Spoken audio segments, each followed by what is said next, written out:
Hello and welcome to Box Office Receipts. I'm your host Tyler Callahan, and Disney did not have a good time this weekend.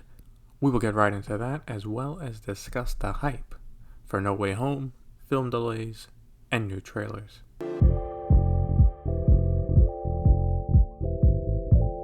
So in a closer than expected finish to first place, West Side Story opened with a weak $10.5 million. Right behind it in second place is Encanto with $9.42 million. For a total of $71.3 million. In third place was Ghostbusters Afterlife with $7.1 million for a total of $112 million. Fourth place was House of Gucci with $4 million for a total of $41 million. Lastly, in fifth place was Eternals with $3.1 million for a total of $161.2 million. So yeah, West Side Story failed to open to some big numbers. Now, analysts were only expecting it to open around 10 to 15 million. So while these numbers are not a shock, they are on the low side. Even In the Heights back in June had a slightly better opening, and that was also premiered on HBO Max. So why the weak opening? I think clearly one genre of films that has not returned to any kind of normalcy are musicals. With In the Heights, Dear Evan Hansen, and now West Side Story, it does not matter if reviews are great, poor, or you have a top-tier director like Spielberg directing. People do not care. Now, Disney can hope this legs out like a normal film in December, and be great counter-programming to Spider-Man. The Greatest Showman did that a few years ago, but I don't think it will, mostly because there is too much competition. Over the next few weeks, you got Spider-Man, The Kingsman, Matrix Resurrections out by Christmas, so you have those films as counter-programming to Spider-Man. If you I want an action film, but I don't want to watch Spider-Man again, those are your options. And then for kids, well, the counter-programming is Sling 2. So the only people left are the ones who have seen all those films or are not interested in them. With the budget of the film being $100 million, it seems the studio will lose some money on this, but less than The Last Duel. Encanto might be able to finish around $890 million, but finishing past $100 million and now is gonna be close. For China, Schemes and Antiques stayed in first place again with $14.7 million for a total of $52 million. Second place was Be Somebody with $9.8 million for a total of $133 million. Third place was a new rom-com film called We Who Have Loved Before, which opened with $3.55 million. And The Battle of Lake Changjin made another $1.44 million for a total of $903 million.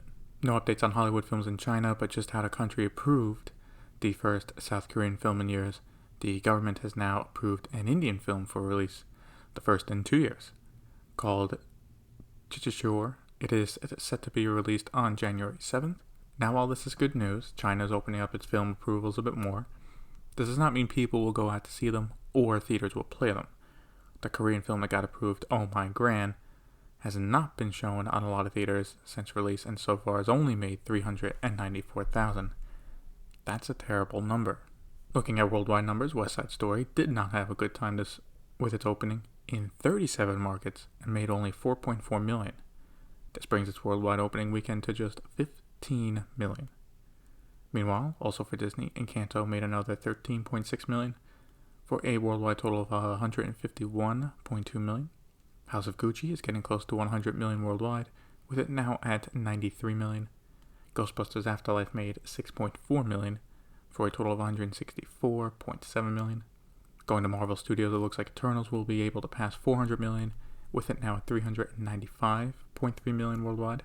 Also Marvel related, Venom Let There Be Carnage should also be able to squeak by the $500 million milestone, with it at $493.3 million. As for some underperforming films, Last Night in Soho is at $23 million, and King Richard is at $24 million respectively. Just a small update for Spider-Man No Way Home. Reviews have started to come out, and with it just over 100 reviews so far on Rotten Tomatoes, the film has a 95% rating and is certified fresh. I'm still sticking with a minimum domestic opening of 150 million minimum, but as I see theaters are adding showings, 200 million opening weekend domestic it's a solid chance of happening. I can see it happening. Regarding upcoming film releases, Licorice Pizza is actually getting a delayed wide release. Right now it has been playing in major cities in America, and it was set to expand to 2,000 theaters on Christmas. That will instead be 800.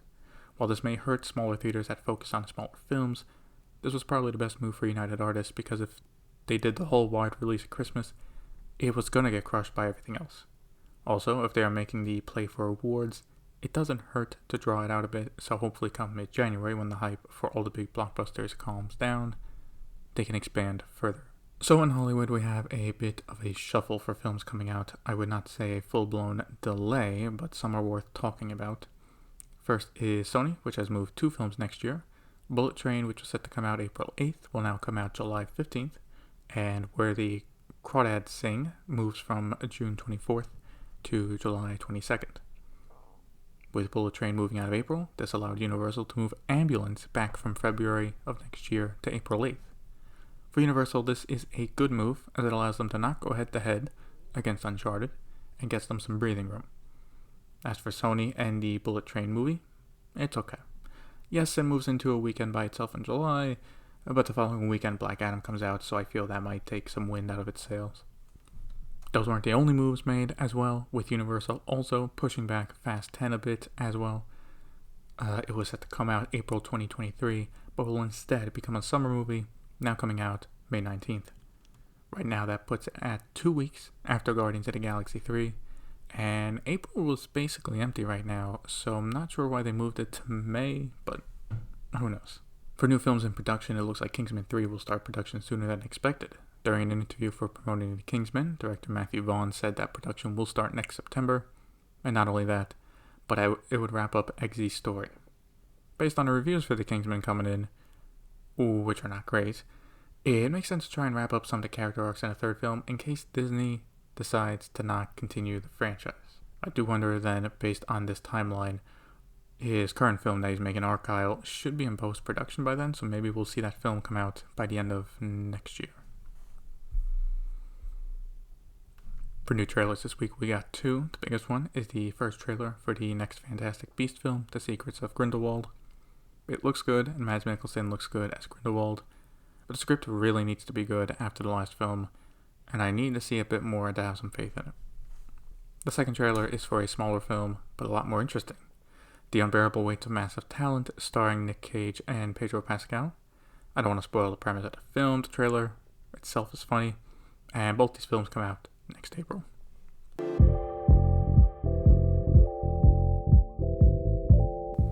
For VOD Premium, we actually got some films being moved over to streaming. That hasn't happened in a while, but Disney is making a move with Deepwater, a thriller starring Ben Affleck and Ana de Armas. Was set to come out next month, but with no promotion for it yet. The studio pulled it off their release schedule last week. Deadline has the exclusive on this, and that the plan now is domestically it will go straight to Hulu, and everywhere else around the world, it's not going to Star, but Prime Video instead. Deadline says the reason for the move is because Disney sees that right now people are not going to see adult-focused films, and they are right. They just experienced it with The Last Duel. I do think the lack of marketing so far either showed the film was really bad, or they didn't know what to do with it, or both. A new release date has not been set. Another film going to streaming is Marry Me with Jennifer Lopez and Owen Wilson. The film is set to be released in February next year in theaters, but Universal has decided to turn it into a hybrid release and will also come to Peacock the same day. We haven't had a lot of romantic films since the pandemic started, so it looks like Universal is just hedging their bets here with Omicron spreading around the world. While movies coming out now should be okay, by February we don't know what the box office will be like. And that is it for this week's episode of Box Office Receipts. Question for the episode is, are you going to see No Way Home this week? Let me know on Facebook. Link to the page is in the show notes. Thank you for listening. See you next time.